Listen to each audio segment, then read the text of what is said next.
Okay, I have recently brought a vampire tetra, if you don't know already, um, or Hydrolicus scombroides, I hope. Now, before I brought him, I had been doing quite a bit of research on that type of fish. The family is the CYNODONTINAE. Now, because I was planning on getting one. Then all of a sudden I went in the shop, had a look around like I normally do, and wham bam, thank you ma'am, there was one there.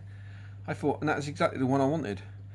But I thought I'd do a film about the research that I found out as I was finding out about whether I could get one or not. Now, like I said, the family of these fish is the CYNODONTINAE. Now, there are, I think it's 7 types of these. First one, I'm going in like size, if you like. These are rough sizes, but I'm going for the smallest first. Now, Cynodon gibbous, maximum size of 28 centimeters, so quite small. Cynodon is the genus. These you'll find that there's 3 different types of genus. I think a lot of this comes down to who finds them. Going on my research, could be wrong. So the first one is Cynodon gibbous. Really good one. If you could get them, great for an aquarium because they don't grow really big. But it's getting hold of them. That's the thing. Next one, Cynodon septenarius. Very, very similar to that one. Very similar. To be honest, when they're little, they're pretty much all very similar. This is the problem when they're little. So Cynodon septenarius, 28 to 31 centimeters. Then you got Hydrolicus wallacei. So it's a different genus, same group, same family. But like I said, I think some of this comes down to who finds them. Going on my research, I could be wrong. What scientist actually discovers them for the first time, you know. But the wallacei, that's a 35 centimeter one. Once again, a very good one to have in the aquarium if you can get hold of them, and if you can ID it as well when it's young. Next one, Hydrolicus scombroides. Now, this is what I think my one is, mainly because what I've been told by the fish shop, and when you compare the pictures of all these different ones, even though he's small, he does look very similar, especially the dorsal fin and that. Like it does tell me that he is a scombroides. Now, these are Latin names. There are a lot of common names used. It's like the family, some people use like dogtooth characins group. And when you do a lot of research, this one comes out as a vampire tetra, a common name. So 40 centimeters, so still doable. 40 centimeters, a big fish, but doable in, say, 5-6 foot tank when they grow bigger. Now this is the maximum size, potentially.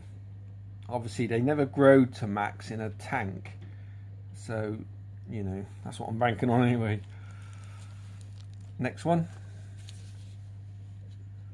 Hydrolicus tatawi. I'm probably slaughtering these names, but never mind. That's a 45 centimeter one. Now, slightly bigger than scombroides, but apparently, going on my research, this one tends to cope better in an aquarium situation. I think a common name for this one is a red-tailed pariah or something like that. So a good one again, but when you are getting on the big side of things.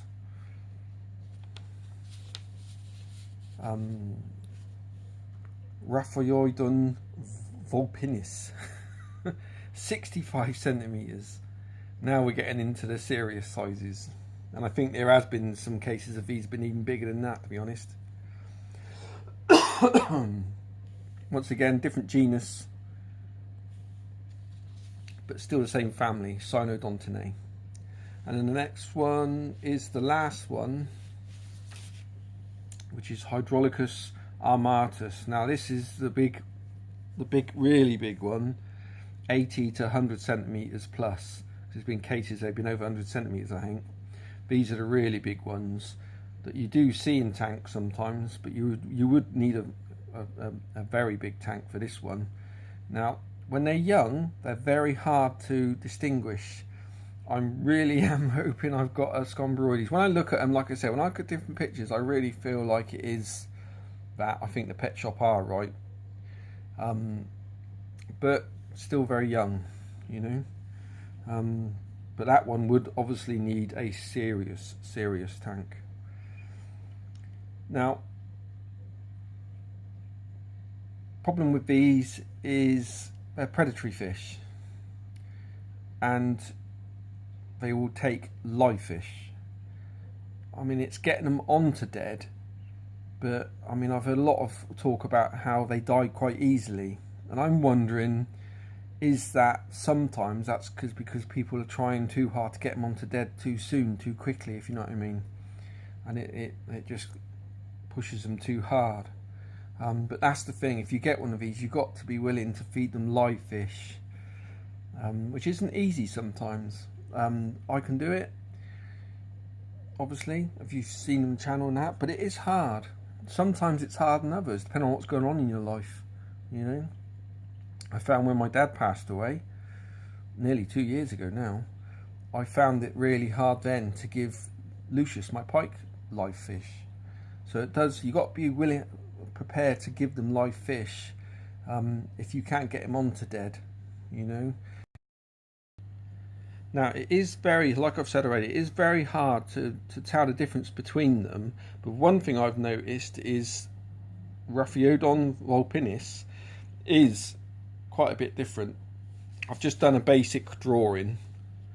I mean, all the others have that kind of hunchback shape to them, and like I said, it's very hard to distinguish between them. I found a dorsal fin, it helps, that can tell you quite a bit of information about each one, but still not guaranteed or anything. But the Raphiodon, was it Raphiodon vulpinis, that's a very different shape. It's very long and thin, but apart from that, it is very hard to tell the difference between the two, or between them, really. Okay, so there you go. Hope this will be helpful to somebody out there. I thought I might as well put it up, seeing as I've done all the research anyway. Here we go.